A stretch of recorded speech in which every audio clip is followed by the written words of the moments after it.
So we've talked about Lorraine, we've talked about Merlin, and we've even talked about Sylvie and even Tristan. I think it's time for Rai. Hey everyone, it's Isaac from True Champion Gaming, and today we're going to cover a Arcane Rai deck list. We wanted to get this out before Ascent here, and we actually had one video that we actually recorded before this, then that was going to go out on Monday, but we're going to try to get this one out on Monday for you guys, because this is a very important deck to know about for Ascent. This is a very competitive deck. It is one that is very good. We play test with it, not that much. Honestly, we've messed around with it, and we do play test against it, and we do put it, part of our gauntlet to see if our decks that we build can, withstand Rai, because it is a very aggressive deck in a way, right? It is a deck that, it gets to level 3, and as soon as it gets to level 3, if you're the opponent, you are worried, because it is just, as soon as it gets to level 3, you know that you could just straight up die if they draw enough and draw well enough. So this is a very important deck to know about, and we wanted to cover it for you guys. Let's just jump right into the material deck though. So of course it is fire. Fire gives us that, that discard, and more importantly later on, Fireball for extra damage once we are high level. Of course, going level 1 Rai, we get those 2 Enlightenment counters. Those 2 Enlightenment counters in the beginning don't seem like a lot, but as soon as you get other Enlightenment counters, it's crazy, of course, right? Next, we have level 2 Rai. So the inherited effect, it was insane, getting a Enlightenment counter for the first mage action card you play each turn, so including yours and your opponent's. That's very important to remember. That is so strong. This gives you so many cards throughout the course of the game. If you're able to play a card on your turn and on your opponent's turn every single time, this is just on so much value. And of course, level 3. There are 2 level 3 Rais. We are playing the one that gets +1 level for each arcane element mage spell in your banishment. Do realize that that is mage spell card, so you can't just be any arcane card that's going into your banishment. It has to be a mage spell card. This is how you win, right? You get to level 3, you have a bunch of cards, a bunch of mage spell element cards in your graveyard, and you just pop off. That gives you so much level for Fireball and for a couple other cards later on.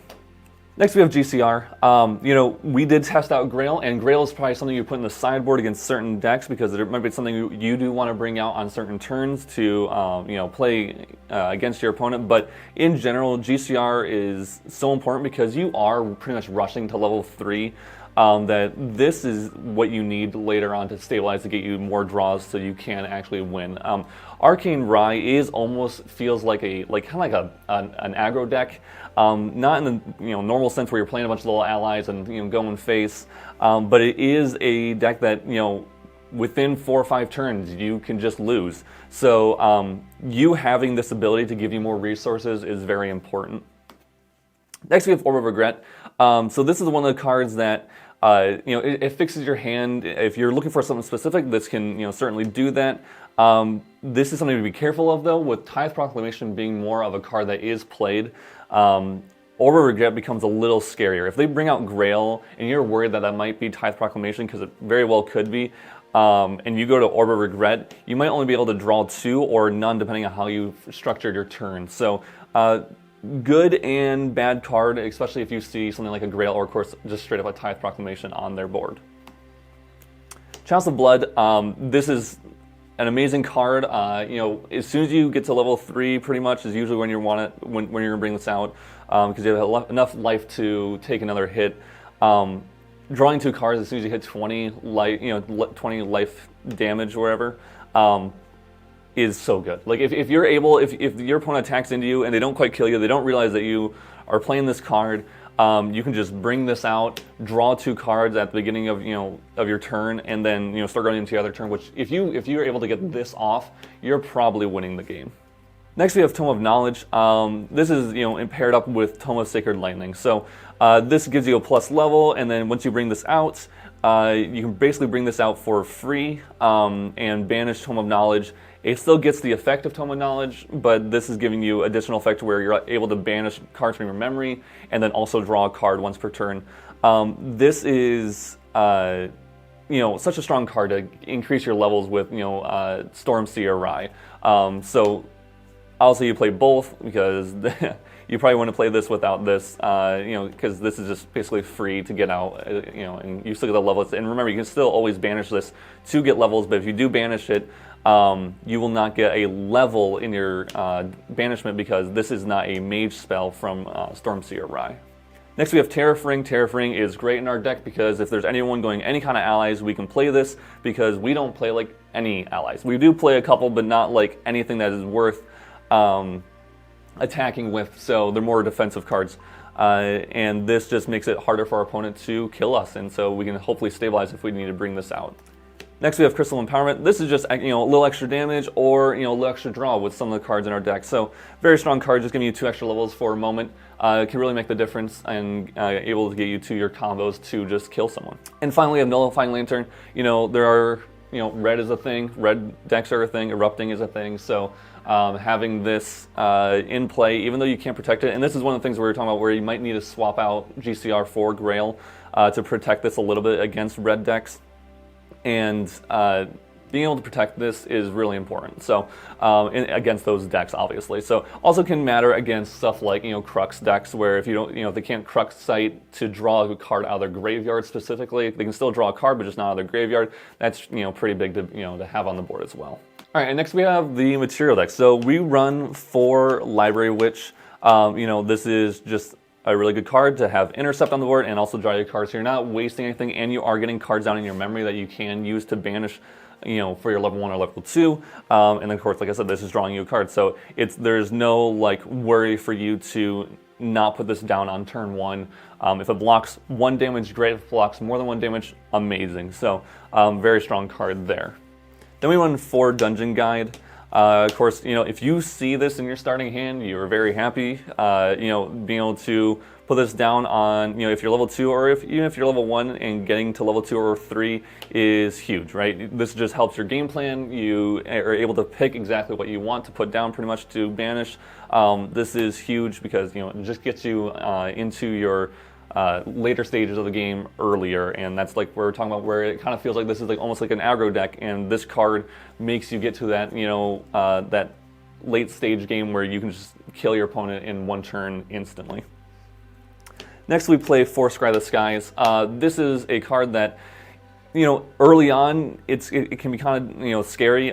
Putting a card, draw a card into your memory. If you don't have anything to play, if you do have this in hand, it is probably your best turn 1 play because you do need to put something down in your memory so you can banish it to go to level 1. But not knowing what it is, because if you're level 0, you don't get to actually glimpse what it is, but you do still get that draw into memory. So most likely you will end up playing that at some point, especially if you're playing lots of games of Rai. It is a necessary evil, but in the late game, it is an insane card because it is allowing you to glimpse, 8, 9, 10, 11 cards off the top of your deck and drawing exactly what you need into your memory. So, very strong and necessary card. Next, we'll play 3 Pure into Mana. This is a ratio you probably could change. We have 2 types of cards like these. We have Pure into Mana, and then we have, of course, Careful Study, which we do play a 4 of. Pure into Mana is really good if you hit it in the late game. Early game, it feels worse because you might not be able to pay that 4 costs all the time. I mean, same thing with Careful Studies, but you could pop Crystal Empowerment and be level 3 with maybe 1 card in banishment. So now this only costs 2 if you pop Crystal Empowerment because you're level 6, and then obviously 2 is cheaper than 4. But in any case, these are ratios you can change, but they basically do the same thing. They draw you, give you a bunch of Enlightenment counters so you can draw. Pure into Mana has a little more combo power where you could, gain 10 Enlightenment counters, 12 Enlightenment counters, pretty easily in the later games. So both very good cards for drawing and gaining value. Next we play 4 Creative Shock. We are, if you're level 1 Rai, don't forget about that, deal 2 damage. That's very important to either deal, either a little chip damage face or to ping off some allies that are attacking you. This is a great card, to be paired with, of course, Fire, because you want to discard it, but also with any kind of floating memory, which floating memory is a little bit more scary in this deck, or against Merlin specifically, because they can gain levels, which you don't necessarily want to do, but you do want floating memory so you can get to your level 2 and 3s faster. Speaking of Fire floating memory, this is the bread and butter of floating memory that is Fire. This deals 1 damage fast, which can come up actually more important, more importantly later on in the game. You're usually discarding this with Creative Shock, but don't forget that if you're playing against another Rai, if you're playing against a water deck, and they have Water Barrier or Arcane Barrier, whatever it's called, letting that resolve and then pinging it for 1 and allowing your big damage to go through is huge. So just remember, don't discount this in the late game when you just need, if you're worried about them being able to stop the attack with 1 card, this can help break those barriers. Next, we do play 3 Disintegrate. This is a ritual you could change. If you run, you could probably run either 2 in the main board, 3 in the main board, 4 in the main board, but in any case, you would probably sideboard the others to bring in. In the later stages of the game, this is free and it can destroy a target ally or regalia. So if there's a big, body on the boards, say the Majestic Spirit, this can just kill it for free. If there is something like Tithe Proclamation, this can kill it for free. This is not a It is an annoying card sometimes to draw early game because you're like, this feels like a dead card, which is why we also do run Creative Shock, because this is, sometimes a great card to discard. But this is a necessary, card in the deck, so we don't just instantly lose to 1 material card. And then we play 4 Fireball. This is damage. This is, if you're level 3 and you have 10 cards in your banishment, this is dealing 14 damage. That's insane. Only costs 2 as well. That's an insane value right there. I mean, everyone knows Fireball and how good it is and how much damage it does. So it is an amazing card and definite 4 of. We do run 2 Spell Shield Arcane. This is a card that, you can, again, we've seen ratios changed. Caben mentioned that this is, he saw 2 of these being ran in a lot of more recent decks, so we stuck with 2, and it feels pretty good because it is a card you do want to have against those decks that can just instantly kill you with 1 big swing, but it is not a something you always want to see. So good card. It costs 2 because we are mage, and that always feels great to get those discounts. Next, we play Arcane Sites. We play a 4 of this as well. Your champion gets +1 level until the end of turn and draw a card.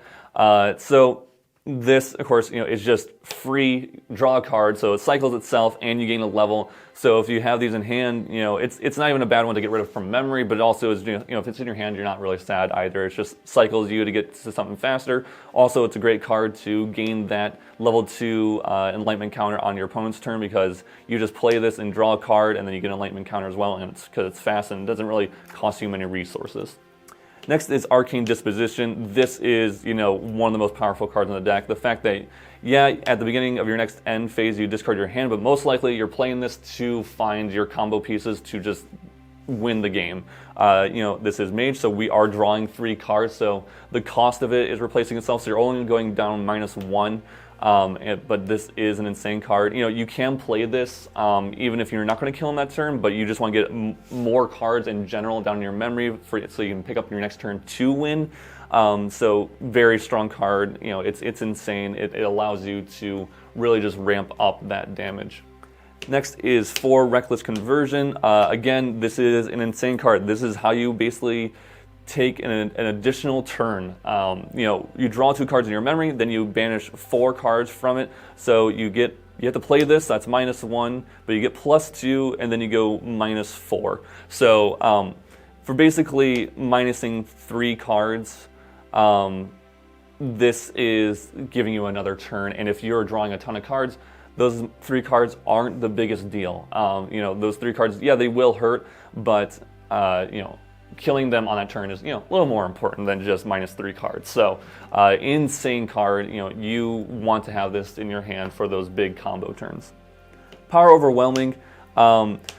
We do play this as a 4 of. Remove any Enlightenment counters from your champion. Your champion gets +1 level for each counter removed this way until the end of the turn. Again, this is just another insane combo card. If you already have the cards in hand to kill your opponent, and you have those those Enlightenment counters on your champion, and you just don't need them to draw. You're just like, I just need more damage here. I just need to fireball them for 11. This card is what's going to get you there. This is insane. Don't discount this card too much.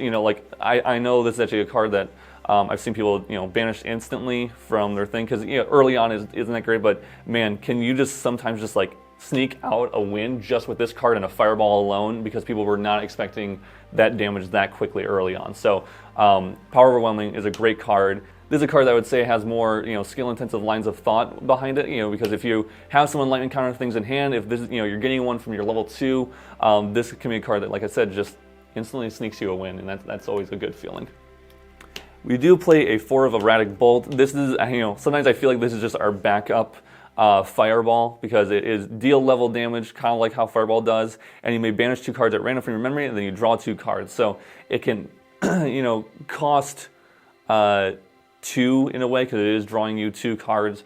But if you for some reason just don't see the Fireballs or whatever your other damage in the deck, this is great to use with. Of course, again, great to use with Power Overwhelming as well, because this is a simple combo that could just win you the game as well.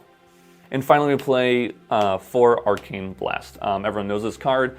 It effectively reads 0 cost, deal 11 damage in the late game. You will get this to go off. It will cost 2, 1, or 0, to kill your opponent, whichever way you need. Also, it is 11 damage, so it's nice because it does hit that little 10 or plus damage for something like an Arcane Sphere to allow you to kill that and then allow you to go face. So very strong card, very strong deck in general. That's pretty much it for this deck list, guys. Thank you so much for joining in. Arcane Rai is definitely an insane deck that we do expect to see at Ascent. It definitely will we definitely expect to see it in a top 8 somewhere, and someone will get through. And just, if this is a deck that you haven't played before, it is a little bit of a learning curve to understand the lines of, to win, but as soon as you get it, it is a deck that you'll pick up fast in a way. So like, it takes a little bit to understand it, but then, eventually you'll just be like, oh, I get it, this is how I win, and it feels pretty good to play too. So it is an interesting deck, so definitely test it out. There's different versions of it. There's little, different things you can put in the sideboard. Stuff like, there's Peaceful Reunion is a card that people play in the sideboard or in the main deck. There's stuff like Anger of the Skies or Advent of Stormcallers we've seen, and of course Resolute Stands. That's all good stuff to put in the sideboard or in the main deck to counteract those, aggro decks. But obviously, if you put them in the main deck, it is making your hand a little bit more bricky. You could miss on, trying to level up and do what you need to do. But obviously, all those cards are really good, and you do want to put stuff down in your memory to level up anyway. So stuff like Peaceful Reunion and Resolute Stand are good options for that too. But in any case, thank you so much for watching. This will go up on Monday, so most likely our giveaway has gone off. So thank you so much for everyone who has joined, and thank you so much for subscribing. I believe right now, as of recording, we're at 970 subscribers. We are almost at that 1,000. So if you have not subscribed yet, please subscribe, as we're just inches away from being able to hit that 1,000 subscriber mile marker. So again, thank you to everyone. Really appreciate it. Have a great day. Peace.